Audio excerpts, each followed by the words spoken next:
So it's absolutely fabulous that at last people are taking some real interest in this topic of work design. What I'd like to do is, first of all, just present our broad model of well-being and show you where work design sits within that model. And then I'll unpack what this topic is about in a bit more depth. So this model is a model that we've developed at the University of Western Australia, and basically recognises that if we think about mental health in the workplace, we can recognise a focus, first of all, on mitigating illness. So here we're saying illness has occurred, there's mental ill health, there are problems of depression or anxiety or whatever. How do we recognise and treat that illness that's occurred? So these are, if you're familiar with the concept of primary, secondary and tertiary interventions, these are mostly tertiary interventions, so dealing in a sense with the symptoms. So the sort of strategies that you might see here would be monitoring suicide risk, who's vulnerable, setting up EAPs, supporting return to work, mental health support groups, training supervisors to detect illness, reducing stigma of ill health. So all sorts of strategies around saying, okay, there's illness out there, let's make sure we can recognise it, detect it, and support and treat people with that. Of course, that's in some sense focusing on the symptoms.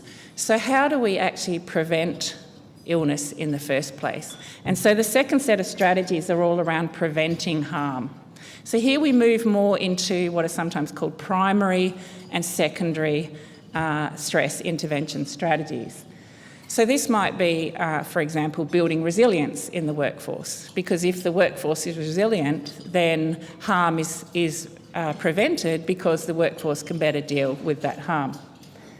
It obviously is about work design to reduce psychosocial risks that might exist in the workplace. And more recently, there's been much more interest in moving away from just preventing ill health or harm to promoting the positive, or promoting, in this case, we talk about promoting thriving. So strategies here might be things like strength-based development or leadership development or high-quality connections. These sorts of strategies can promote well-being in the workplace. Work design sort of intersects with all of those topics, probably more as we go to the right. So over in the mitigate illness, if you look at the return to work area, for example, huge amount of evidence that one of the main factors affecting whether people go back to work and then whether they stay in work is the quality of the work that they're going back to. And so that's all about work design. Work design is critical in preventing harm, and it's also absolutely crucial in terms of promoting thriving. You can't promote thriving really without thinking about work design. Now, this model connects to the model that you might be more familiar with, which is the model from Beyond Blue, which in turn is based on Tony LaMontagne's model. So just to make the connection explicitly, the mitigate illness and prevent harm that we talk about links into what this model refers to as protection, and the promote thriving links into what this model refers to as promotion. We think of intervention as across all three of our different categories, so, but there's a clear connection there. So that's just a little bit of an introduction, just to set the scene as to where work design fits in a more holistic model.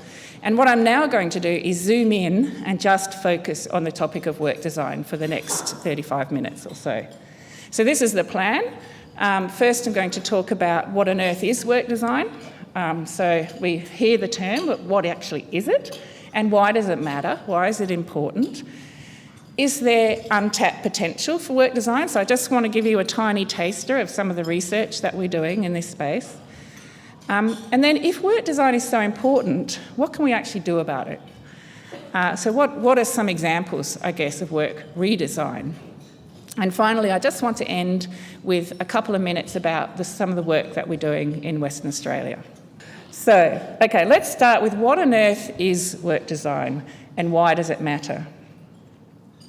So here's the really boring academic definition, that it's about the content and organising of tasks, activities, relationships and responsibilities within a job or role or a set of jobs or roles. Now that's a really boring definition.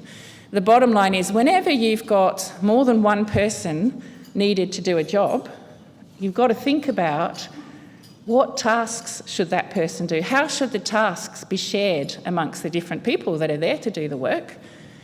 And how should those tasks be organised? Does it make sense to give one person all the same tasks? Does it make sense to give people a variety of tasks? Who should make the decisions? So as soon as you've got more than one person doing a job, and in every single organisation by definition is about a group of people coming together to create some sort of shared outcome, you always have the question, how are we going to organise that work? So work design exists everywhere. Now, we can recognise that there are different elements of work design. So first of all, from a physical perspective, you might be working with chemicals, which might mean that you've got the risk of toxic fumes. So that would be a physical component. There's a biomechanical aspect to work design. So your job might involve lots of repetitive lifting, which then, of course, has the risk of back strain. There's also a cognitive element to work design. So if you're doing a lot of vigilance, as an example, then you're having to concentrate for long periods of time, which can result in cognitive overload. And then there's this tricky one, this one down in the bottom corner called psychosocial aspects of work design. So as an example, you might have a supervisor that's micromanaging your work, which means you end up with no autonomy. Then that would be an example of psychosocial work design. And that's what I'm going to focus on today, because that's the one that it's sometimes harder for people to understand why it's important. So we're going to do a little poll now. A job with good work design from a psychosocial perspective has 1, lots of money, status and perks. 2, aesthetically pleasing, architecturally innovative workspaces. 3, autonomy to make decisions. 4, tasks that are meaningful. 5, support from your colleagues and boss. 6, challenging tasks yet a reasonable workload. 7, all of the above.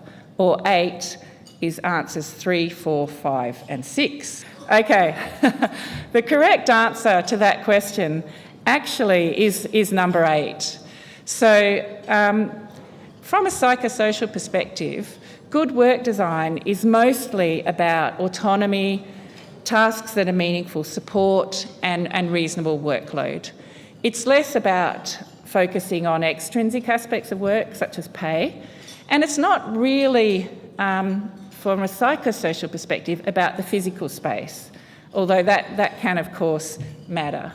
But the territory of, cool desks and things like that doesn't really fit into psychosocial work design. So well done to all those people who chose number 8. So just to summarise what we're talking about there. One way to think about good work design is using this concept of job resources and job demands. So if you've got a job that's got autonomy, where you can control your own work, you can make decisions, if you've got tasks that are varied and interesting and meaningful, if you've got support from your colleagues, these would be examples of what we call job resources. So we're not talking about physical resources or money, we're talking about psychological resources here. If you've got a challenging amount of demands in your work, so things that you need to do, but that is manageable, then that would constitute reasonable job demands. So it's these two things, actually, psychological resources in your work and a moderate level of demands that make a good work design from a psychosocial perspective. So we can put those two things together to create a work design model. So this model recognises that those demands and resources come together. So the best or the ideal work design from this perspective is what's called an active job.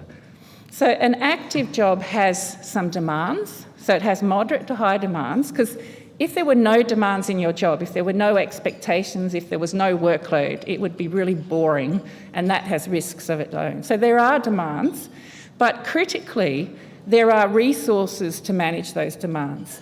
So you might have a very high workload or pressure in your work, but you've got support and you've got autonomy and you've got meaning in your work. So that would be what we call an active job, and that's the best sort of work design. That's the sort of most ideal work design.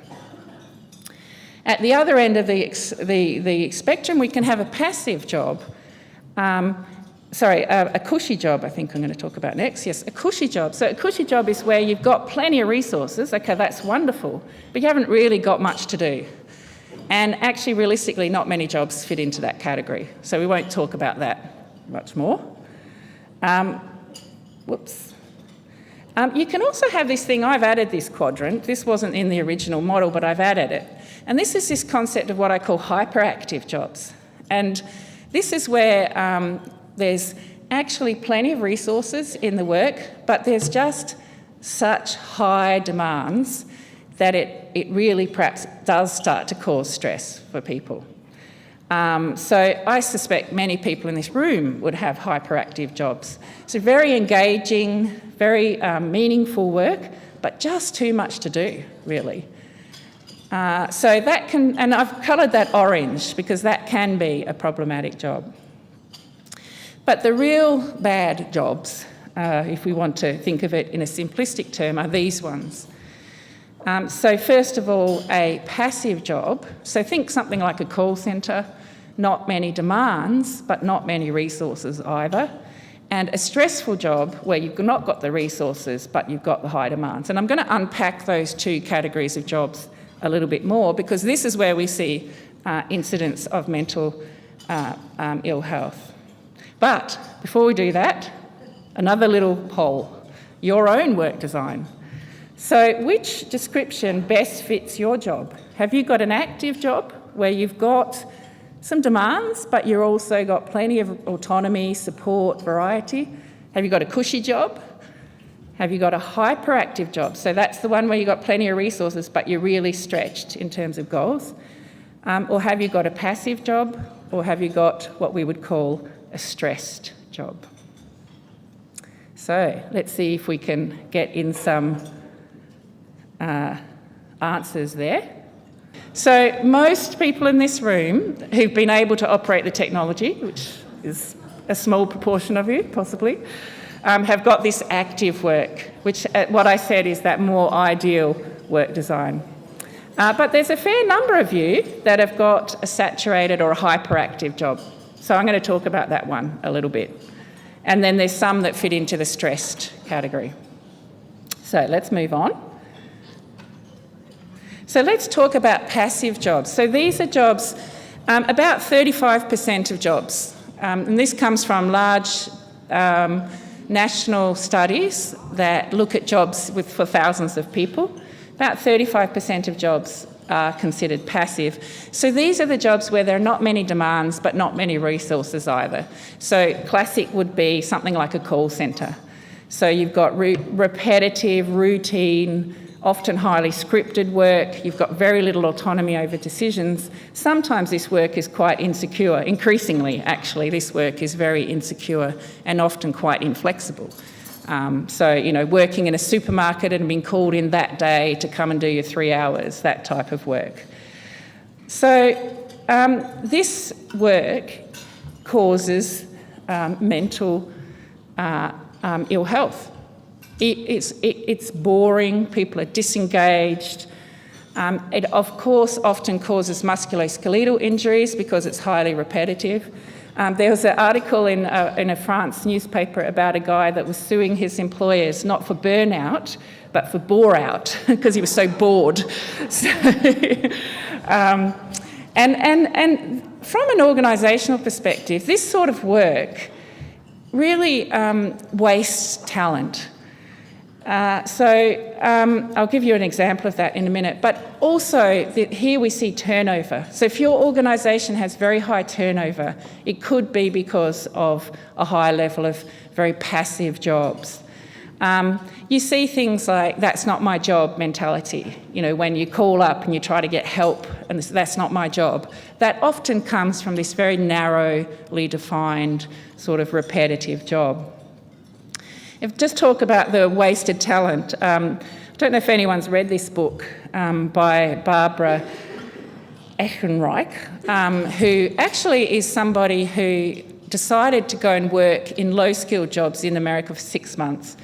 And actually what she was trying to prove was that it's impossible to survive off the low wages. So that's what she was trying to do. But one of the most interesting things that I took from reading this book is that she worked in Walmart and places like that. She thought, and she worked as hard as she could to the best of her ability, she thought that someone would recognise that she's actually quite a smart person. This person had a PhD from, I think, Wharton or somewhere like that. But nobody ever spotted that she was smart. Nobody ever spotted that she could actually have contributed a great deal more to the organisation. And I think that's what happens in these passive jobs. There's often talent there, but nobody knows because people are in such narrow and confined work. And I think, to give another example, I did my PhD actually in Sheffield, which is a manufacturing city in the UK, and we helped an organisation introduce self-managing teams there. And I remember vividly the comment of one of the managers, and these are real sort of Yorkshire sort of manager type of guy, you can probably imagine. He said to me, the best thing about self-managing teams is that we have discovered we have stars. And I said, well, what do you mean? He said, we had no idea of the talent that we had in this workforce. But now that we've introduced this system, we have seen amazing things from people. So if you can change passive jobs, you can unleash that talent and opportunity. Let's go to stressful jobs. So these are jobs where there is also low resources, but in this case, very high demands. So lots of time pressure, long working hours, perhaps high levels of emotional demands, but you've also got not enough autonomy, not enough support, not enough meaning in your work. Now this is where you see the really big problems of cardiovascular disease, anxiety, depression, burnout, also injuries and so on.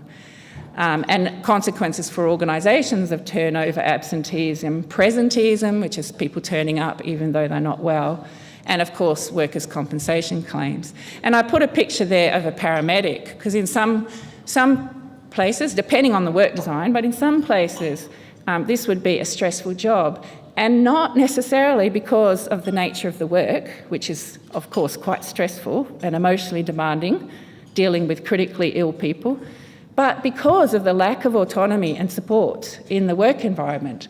And sometimes people in these jobs are expected to work incredibly long hours, but also immediately after a traumatic incident go straight back out and deal with another traumatic incident with not sufficient support and so on. So I actually just put this here because I'm from Western Australia and we think about shark attacks a lot.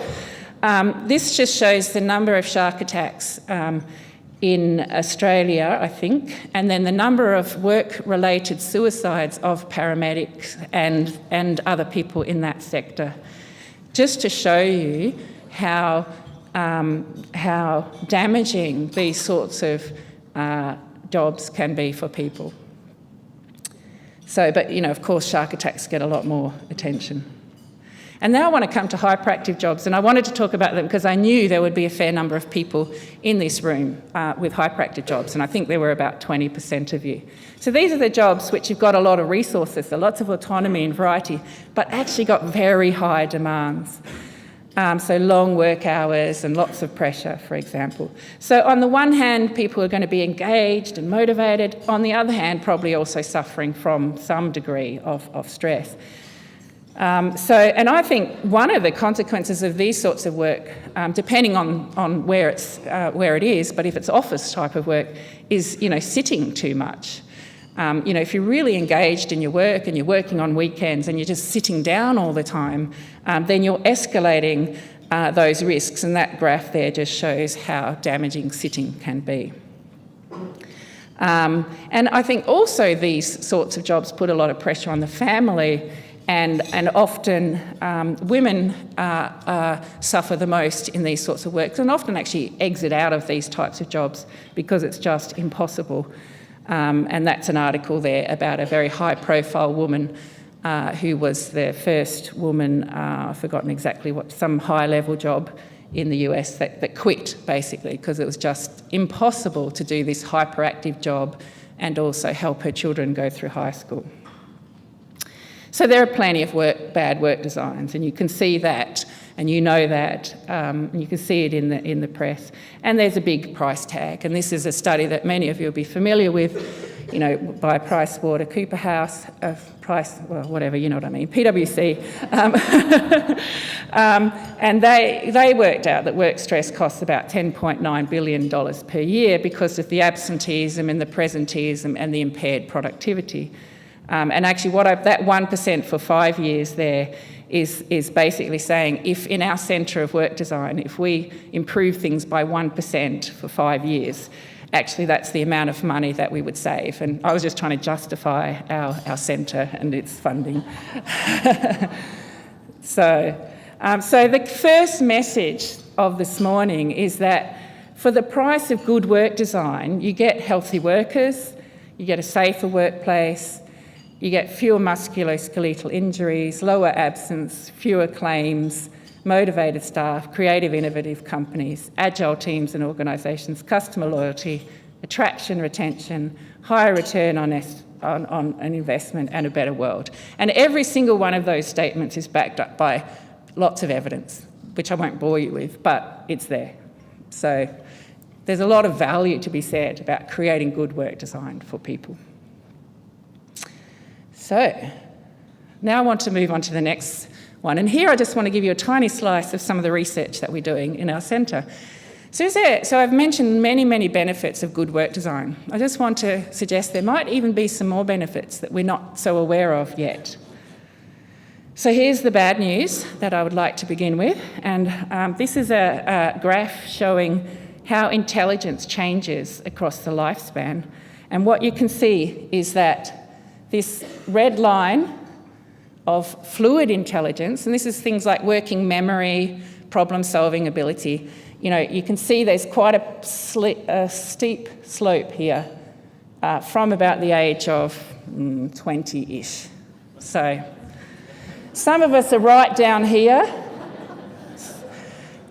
So this is the bad news. Fortunately, this thing called crystallised intelligence, which is more like wisdom, sort of more knowledge and wisdom, that's okay. We're okay on that one.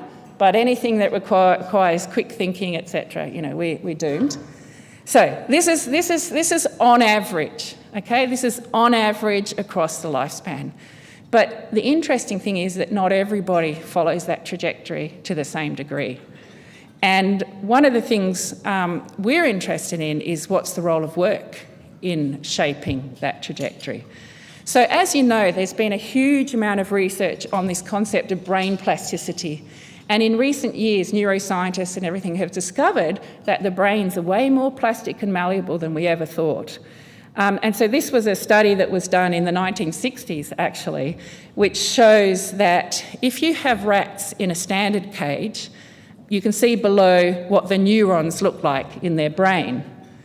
If you have rats in an enriched cage, where there's lots of toys and ladders and things for them to do, you see much more neuronal development happening. So this is a classic study in the 1960s. But what we're interested in is the role of work. So there is a study, for example, of twins, and genetically identical twins, and looking at the effect of work on the incidence of Alzheimer's.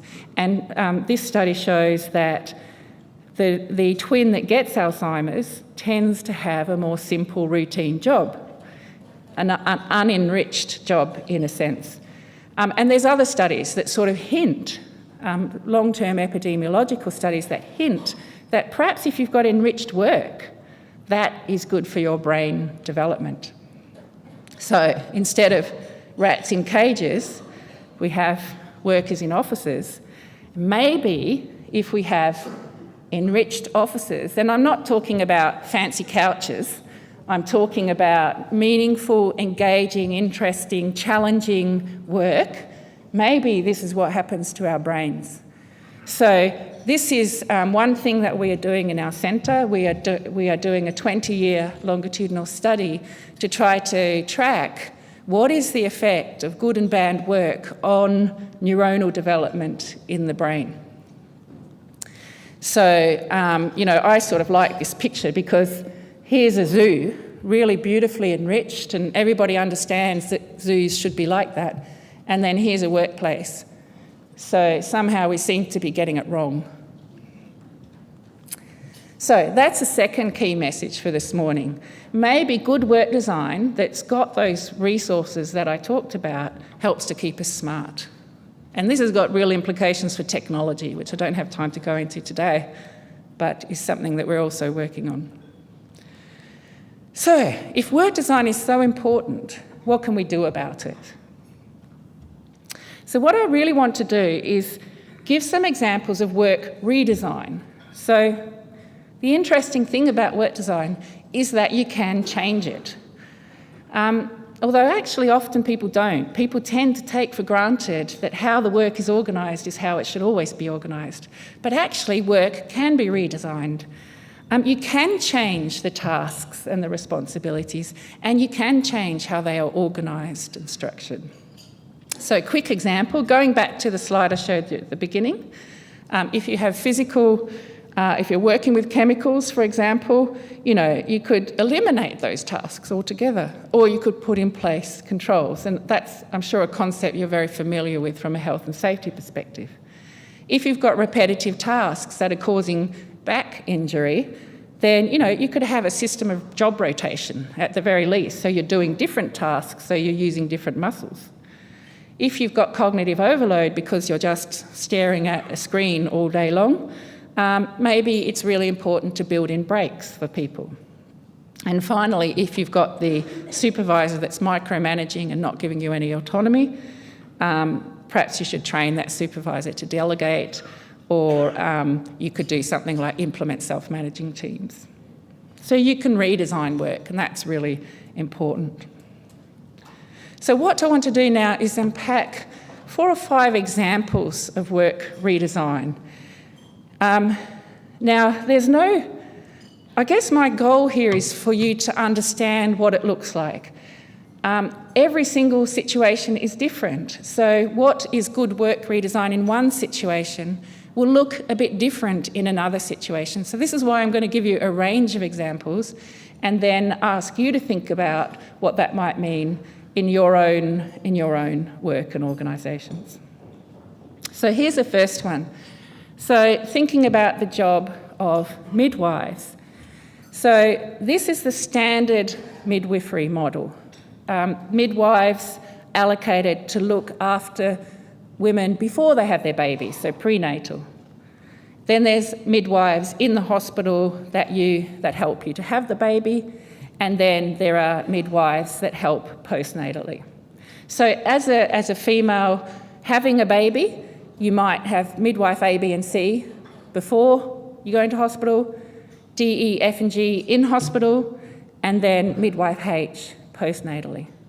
So that's the standard model of midwifery. So how could you redesign that work? So here's something that some hospitals have actually done. So instead of designing the work that way, what about if one midwife has some number of women that she's responsible for all the way through, from prenatal to postnatal? This is called a caseload model. And this has actually been implemented in some different hospitals. So that would mean, as a woman having a baby, you would have midwife A prenatally, midwife A during the birth, and midwife A postnatally. So what do you think the advantages of that sort of work design might be for people having babies? What do you think the advantages or disadvantages might be for people for the staff, for the midwives? And that's exactly the sort of research question we love to investigate. So first of all, this was a study reported by colleagues in The Lancet. They did a randomised trial where pregnant women turned up and they're randomly allocated to one of these two models. And basically they found caseload work design, fewer caesareans, more spontaneous births, faster discharges, blah-de-blah-de-blah, cheaper per woman. So at the end of the day, you'd have to say good outcomes from the perspective of the hospitals and the people having babies. But what about the midwives? Okay, so it's really important we think about the midwives in this redesign. So we've actually been doing some research on that. And so far, what we've found from our preliminary research, we've surveyed about 150 midwives, that the midwives in the caseload model have more job resources. They have more variety because they're doing the whole spectrum of work. They've got more task significance. So task significance is your sense that you're making a difference. I mean, if you're able to follow a woman all the way through and then see the baby being born, that gives you a lot more sense of meaning, probably, in your work. They've got more autonomy because they're able to choose when and how they work with the women. And lower intention to quit, and they've got higher job satisfaction. So that's one example of redesigning work. Let me give you another example. This is a really old example, but I still like it. This was a company that we studied many years ago, electronics company in the UK that had very poor quality and long lead times. So what they did was they restructured from a functional production to a product-based function. So in other words, instead of having a team of people all doing one particular thing, they had a team of people who were responsible for one particular product. And then they introduced team working and they allowed the teams to have quite a lot of discretion over their work. And then 18 months later, they introduced just-in-time. That was with Kanban and U-shaped assembly lines and all that sort of thing. So what was the effect of this change on people? And that's what we were looking at. First, we found that when they introduced the teamwork, there was significant increase in demands. So people were expected to do more. There was more pressure. But there were also more job resources, so more autonomy. They became more active jobs, basically. And we saw, over time, a significant increase in job satisfaction. What's really important is there was no significant change in people's level of anxiety over the time. So you'll hear about just-in-time and things like that. They have a bad press. Sometimes they are quite badly implemented with bad job designs and cause a lot of depression and anxiety for people.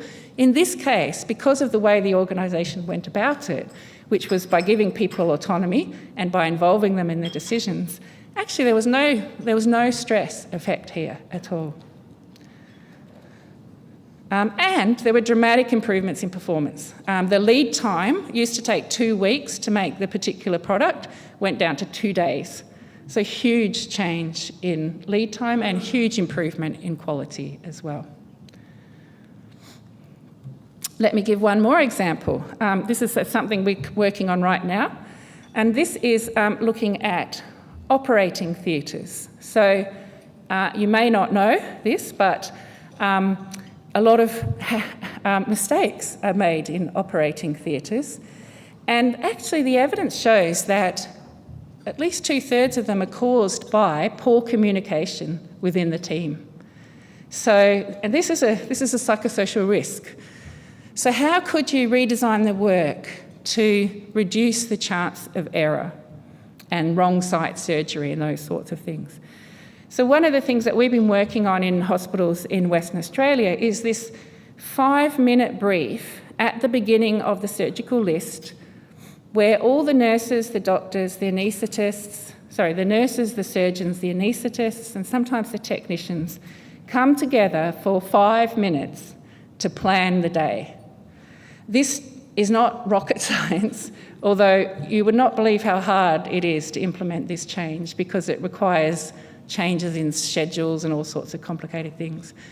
But that small change has had some very powerful effects. So our pilot work shows a 30% efficiency gain because the people plan the list and they say, oh, we're going to need this piece of equipment in our third operation.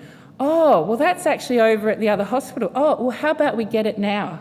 Instead of in the middle of the surgery saying, oh, we need that piece of equipment. Oh, whoops, it's not here.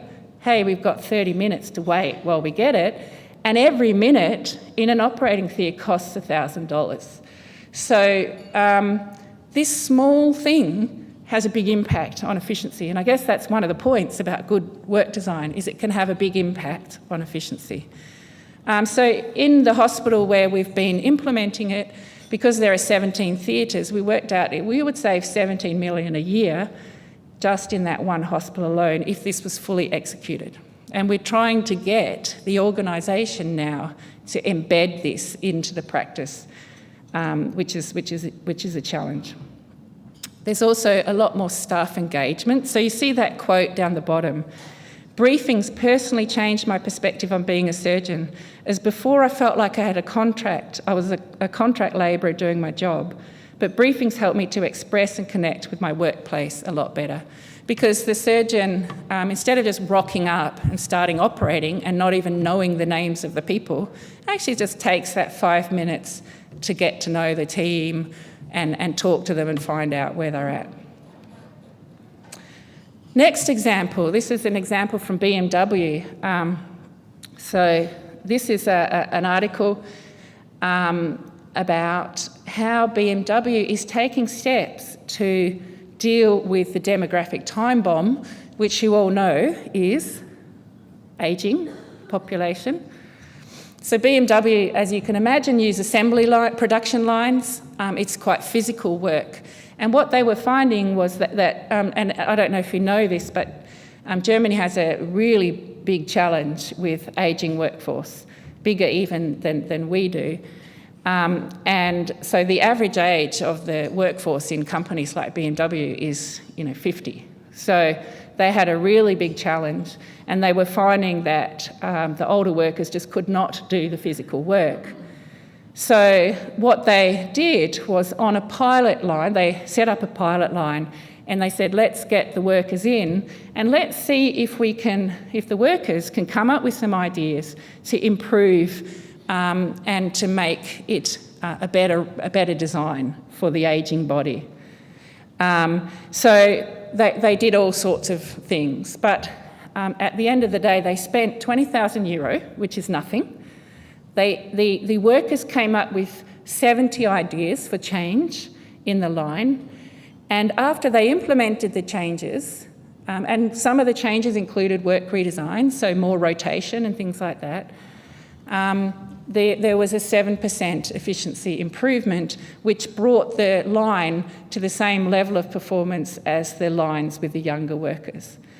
So the sort of things they did, if you're interested, they put some barber chair type things so that people could sort of half sit while they were doing things. They put magnifying glasses on things so that the workers could see more easily. So they just did a whole suite of things and had a really positive impact. So thinking about how you design the work and involving the workers, and this is a critical point, is a very powerful way to achieve those benefits.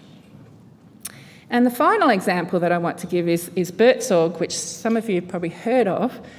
And this is a model of neighbourhood care that has been introduced in the Netherlands that's been so successful, it's now being implemented even in the US, but also in Finland and other European countries.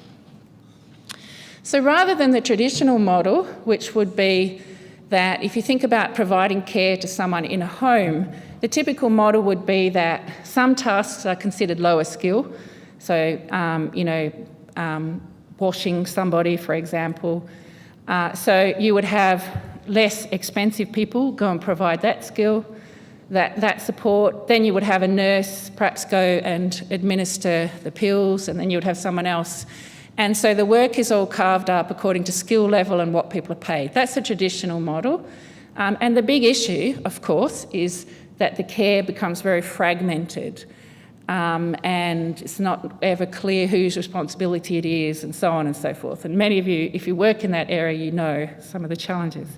So this model was introduced by the guy down the bottom corner there called Jos de Blok, who was himself a nurse in this sector. And he just thought there's got to be a better way. And so he introduced a model of self-managing teams. So putting together around about 12 very educated nurses. So he deliberately went with the educated and skilled nurses, and basically said, okay, you 12 nurses are responsible for this area, this district, and you provide all the care. And it's up to you how you do it, and here's your budget. And then off they went. So there's very few managers, there's very little administration. The nurses each have an iPad, so it's supported through very simple technology. The nurses have autonomy over who they should visit, when they should visit, what care they should offer. They have autonomy over their own career development and education. They have a budget. They decide what skill development they need and that they'll pay for, and so on and so forth. So this Buurtzorg has been the best employer of the year for the last 4 years running in the Netherlands. The client satisfaction, so the satisfaction of the people in the homes, is the highest. And as I said before, the success of this work redesign means that it's been implemented in Australia and America and the UK and so on. So a really successful initiative. But if you're on the ball, you'll be thinking, but what about the cost? You know, what's the cost of this sort of care? Because I said that they were highly skilled nurses. Surely this is more expensive than other models.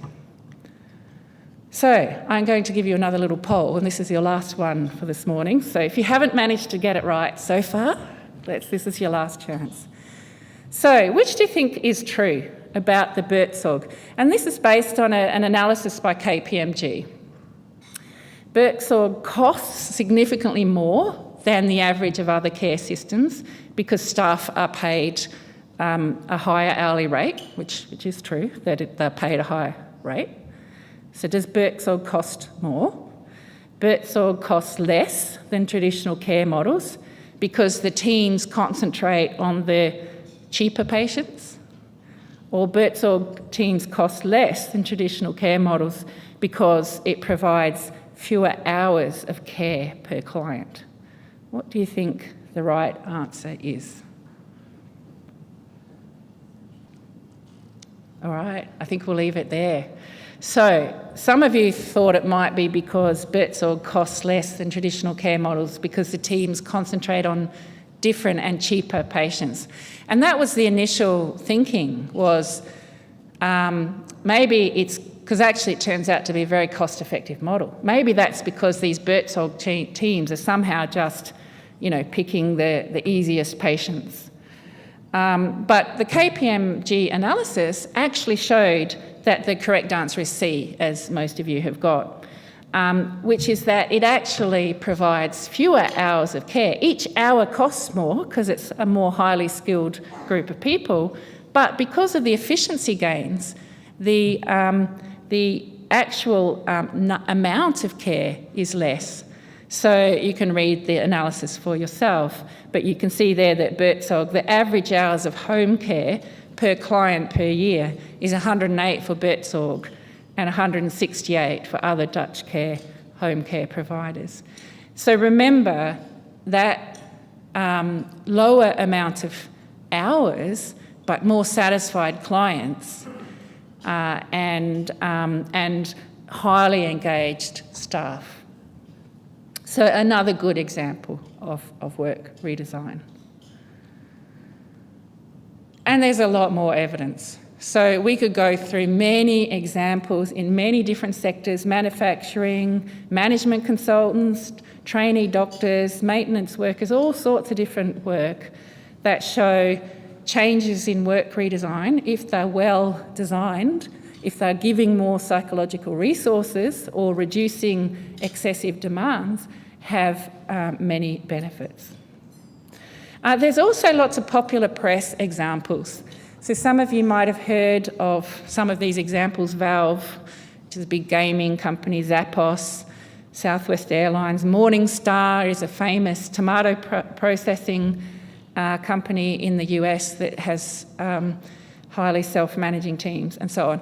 I don't tend to focus on these because what they don't have is they don't have that rigorous evaluation of what the real effects were, which in the other examples, we try to always do the before, after, and if possible, have a control group where it hasn't been done. So the examples that I've given are more rigorous, I guess. But there are many other examples too, but they just, I tend not to focus on them so much, but just to point out that they do exist out there in the world. So hopefully that persuades you that it's possible to redesign work to not only achieve better health for people, but also to achieve gains like patient care or efficiency or whatever the important goals are of the organisation. And yet, in practice, work design or work redesign is often neglected as a strategy. So I sort of see it like an iceberg. And, you know, above the iceberg are the symptoms of poor work design. And the symptoms include low innovation, stress, low job performance. But the root cause is often the work design. But what we get is, you know, we get where there's low innovation, we get organisations, you know, implementing slides in the office, or, you know, this is some big green space you can go and hang out in lunchtime. And that's the solution to innovation, is to have those sort of quirky things in the office. And I'm not saying those things are bad. They can be fantastic. All I'm saying is sometimes they don't deal with the root cause of the lack of innovation. And the root cause is often that people are disengaged or they've got learned helplessness. There's no point putting forward a suggestion because their manager will just ignore it or whatever. So there are work design causes that are not being tackled when you put a slide in the office. Stress is another example. Now, again, I'm not saying there's anything wrong with employee assistance programs and people doing exercise in the morning. Those can actually be really critical elements in a workplace. All I'm saying is that they do not necessarily deal with the root cause of some of the stress that occurs in the workplace. And finally, often when there's low job performance, you know, we want to monitor people more closely or send them off for training. And often the cause of poor performance, again, is poor work design. So I guess this is a sort of plea to think about the work design as a strategy for addressing some of these problems. So the third message of the morning is that work can be redesigned with positive outcomes for people and performance, but we often get stuck above the iceberg, focusing on the symptoms and curing the symptoms and fixing the problem people rather than looking at the problem work design. And the very last thing I would like to do this morning is just briefly talk about what we're doing in the Centre for Transformative Work Design in Perth. And I guess we're trying to do two things. We're trying to do really leading world-class research, but we're also trying to have an impact. And Karina, who will come up, be on the stage shortly, is the leader of our Impact Co-Laboratory. And we're trying to do these two things at once because we think they inform each other. So if you've got good research, that informs the practice and the impact to make sure that it's evidence-based. And if you're actually trying to make an impact, it ensures that the research that you do is relevant and meaningful. So those two things go hand in hand. I won't tell you about the sort of research that we're doing. I gave the example of the longitudinal study to look at how cognitive functioning and brain development is affected by work, but we're also looking at future of work, so digitalisation and how that's affecting our world of work, teamwork and many other different things. And I also won't talk through all the different things we're doing in the Impact Laboratory, but I just want to flag two things. And one is this Thrive at Work in WA, which Karina will tell you a little bit more about shortly. And the other is we're also doing this thing called, we have an artist in residence right now who's working with us to sketch good and bad work. And we're creating a whole pile of stories and sketches around good and bad work design to try to bring these ideas to life and convey them in a more meaningful way. The Thrive at Work initiative is basically about saying, let's really promote the positive in Western Australian work. And the Mental Health Commission in Western Australia has given us some funding because they introduced the West Australian Workplace Mental Health Standards, and they sort of realised that just having standards in and of itself doesn't create healthy work. What's needed is examples and training and development and resources and case studies, and so we're also helping provide some of those materials. And this, as I said, is the artist in residence. And so that's an example there of Jeremy, a guy that I interviewed that worked in a rubbish dump, but gave his job a score of 9 out of 10. And you have to read the story to see why he really liked his job. So the fourth message of this morning is that if you're interested, there's many ways that you can engage with us. We put some little postcards on the table that you're welcome to take. Of course, if you or organisations you're working with are making changes to work design, we love to be involved in evaluating those changes. We're looking for good examples of work redesign for the Thrive at Work initiative.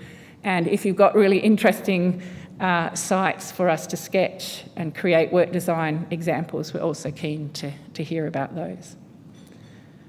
So, to summarise, because that's been a lot and it's early in the morning, what I've argued is that you first of all talked about what is good job design and given you that little model of demands and resources as a sort of heuristic for thinking about it. I've then argued that there's many documented benefits of work design, but there is also perhaps some unrealised benefits around brain development that we haven't really looked into yet. And then I've argued if work design is so important, what should we do about it? And one thing we should be looking at is redesigning work, and I hopefully gave you some examples across different industries about how work can be redesigned. And finally, I've just given you a little tiny hint of some of the things that we're doing in the centre that we invite you to engage with us on.